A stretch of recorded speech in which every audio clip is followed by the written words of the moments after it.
I'd go to the moon in a nanosecond. The problem is we don't have the technology to do that anymore. We used to, but we destroyed that technology, and it's a painful process to build it back again. Hey, what's up guys? Jake the Asshole here. Apparently, NASA plans on going back to the moon, but they won't be going alone. They'll be teaming up with otherworldly superpowers to get there. But who? And why? Well, I just found this news article that NASA posted on their website just recently, and it says NASA's campaign to return to the moon with global partners. This article it's pretty short, but it's full of revealing information, so I thought I would read through it and discuss it with you guys, because I'm pretty sure you guys are going to find it quite interesting. And away we go. And it says, the moon is a fundamental part of Earth's past and future, an off-world location that may hold valuable resources to support space activity and scientific treasures that may tell us more about our own planet. Americans first walked on its surface almost 50 years ago, but the next wave of lunar exploration will be fundamentally different. Oh, you mean 50 years since they faked walking on the moon?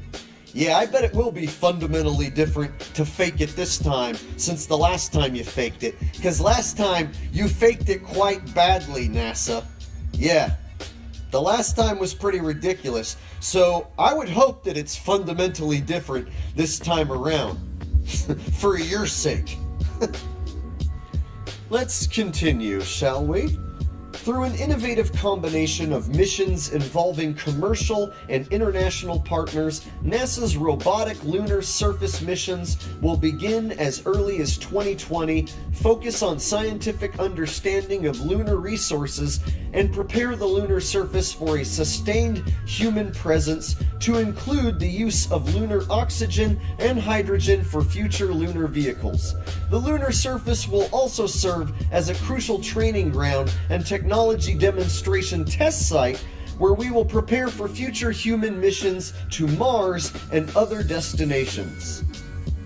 So basically what they're telling us in this paragraph is that they're going to have a sustained human presence on the moon, which equates to having astronauts pretend that they're living on the moon, the same way Scott Kelly pretended to live on the International Space Station for 2 years, or however long it was.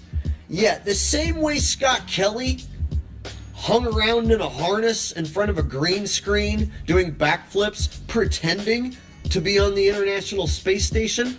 They'll just have some astronauts pretending to be living on the moon, and then they'll do some interviews on the news and on different shows and whatnot, saying, yep, here we are on the moon. Oh yeah, it's crazy to live on the moon, but we're getting used to it. Look, we're definitely not in front of a green screen. So that's going to be your human presence on the moon. Now, let's get to the other section of this paragraph.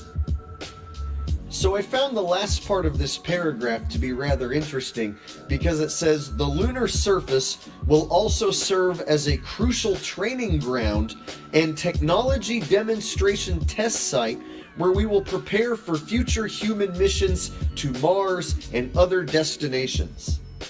Crucial training ground and technology demonstration test site on the moon to prepare to go to Mars and other destinations. Does that make any sense to anybody? Like, hey guys, let's totally risk our life to go to Mars, but before we go, we're gonna also need to risk our life to go to the moon first so we can train on the moon to prepare for Mars. Because apparently training on the moon is the exact same thing as being prepared for whatever Mars has to throw at you. So we're going to need to build us a base on the moon and train everybody up, and then we'll totally be ready for anything Mars has to throw at us for sure. Yeah, that makes tons of sense, right? 100% logical sense. I love where you're going with this, NASA. Let's continue. Since the beginning of its mission, NASA's Lunar Reconnaissance Orbiter has imaged objects impacting the surface of the moon. Such observations are of interest scientifically since they allow NASA to test and constrain models used to understand how water and other volatiles may be transported to the permanently shadowed craters near the lunar poles.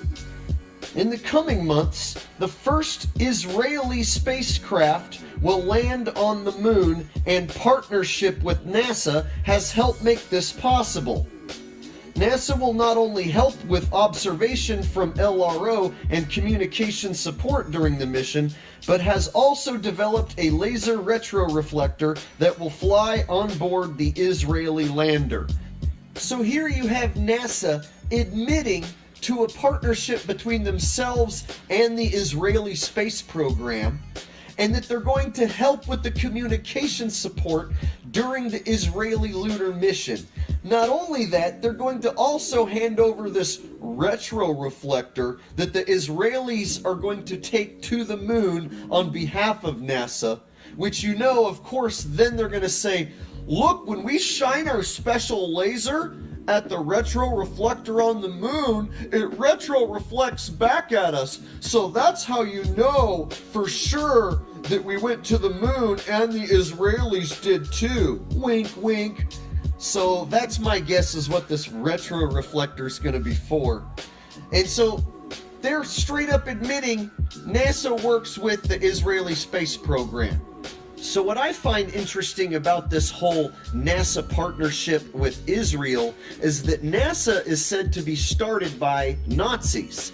Nazis who were brought in during Operation Paperclip. So if NASA is a Nazi organization and the Nazis hate the Jews, then why is NASA now working hand in hand with Israel? Isn't that interesting? Leave your comments down below and tell me what you guys think about that situation. But either way, let's continue. This past month, NASA held discussions with the China National Space Administration to explore the possibility of observing a signature of the landing plume of their lunar lander, Chang'e 4, using LRO's LAMP instrument. For a number of reasons, NASA was not able to phase LRO's orbit to be at the optimal location during the landing. However, NASA was still interested in the possibility of detecting the plume well after the landing. Science gathered about how lunar dust is ejected upwards during a spacecraft's landing could inform future missions and how they arrive on the lunar surface. Now, wait a minute, hold up, back up the truck, beep, beep, beep.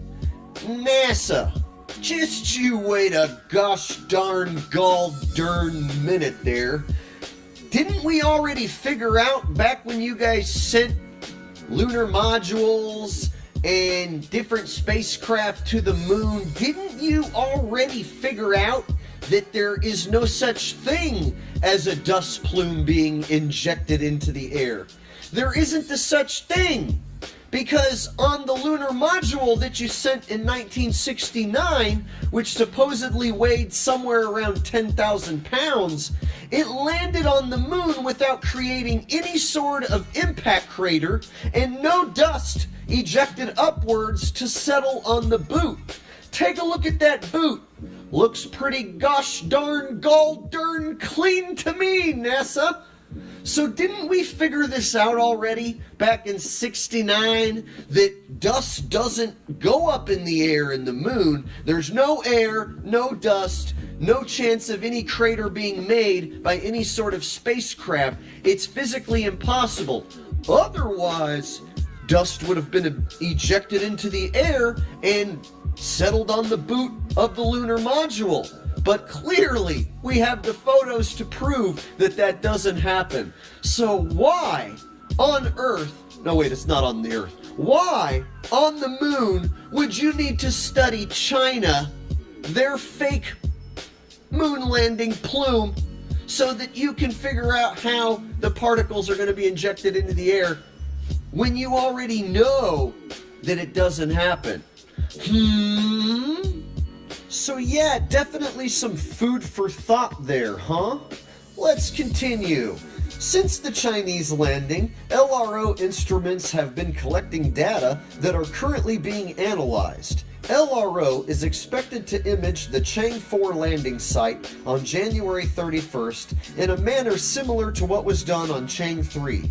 NASA and CNSA have agreed that any significant findings resulting from this coordination activity will be shared with the global research community at the 56th session of the Scientific and Technology Subcommittee meeting of the UN Committee on the Peaceful Uses of Outer Space meeting in Vienna, Austria, February 11th through the 22nd, 2019. All NASA data associated with this activity are publicly available. In accordance with administration and congressional guidance, NASA's cooperation with China is transparent, reciprocal, and mutually beneficial. Let me read that part one more time because I think that's extra juicy. NASA's cooperation with China is transparent, reciprocal, and mutually beneficial. Ooh, don't you love the way that sounds? So now you have NASA admitting that they work hand in hand with the Chinese space program as well as the Israeli space program.